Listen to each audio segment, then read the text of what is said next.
Hi, everybody.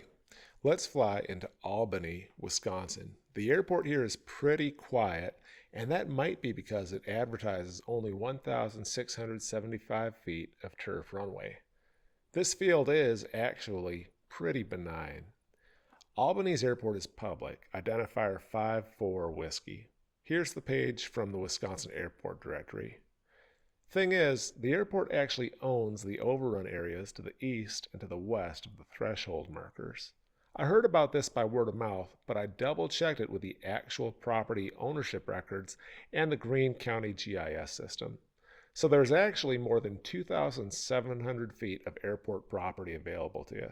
Here's some rough Google measurement of distances between the threshold markers. And here's that same rough Google measurement of non-airplane destroying real estate owned by the airport. So that means there's plenty of room for you to clear trees with your Cessna. If you're not used to finding grass airstrips in the Midwest, it can be a challenge discerning airport from pasture land. To find the airport at Albany, look for the storage sheds that look like your cell phone signal bars north of town. There's a man-made pond with a couple islands near those sheds. The east-west clearing north of those islands is the airport, or close enough that you can figure it out. Here's an eastbound pass down the runway. It looks pretty mellow, but pay attention to this lush green grass on the east end of the airport. That looks like it gets pretty soft in the springtime. We'll land, taxi around the airport so you can get a closer look. You'll note that there aren't many obstructions for eastbound takeoffs. Here's a westbound pass down the runway. There's a gentle rise of about 80 feet, about a half mile off the end of the runway. That's not a demanding climb gradient, but if things go poorly, say you can't stow the drag that you've hung off the airplane or you can't make power, a gentle right turn will have you climbing out over Albany Lake. Let's land and explore a little bit.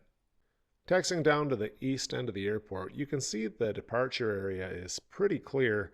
And now we have an up-close view of that lush grass, and it does in fact look like it will get pretty soggy in snowmelt season down this way.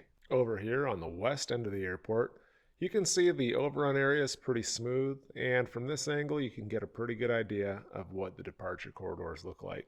Albany allows you to go to breakfast or lunch at the Albany Family Cafe, and then go on a canoe trip via S&B tubing or calling the outfitters at Sweet Minnehaha Campground.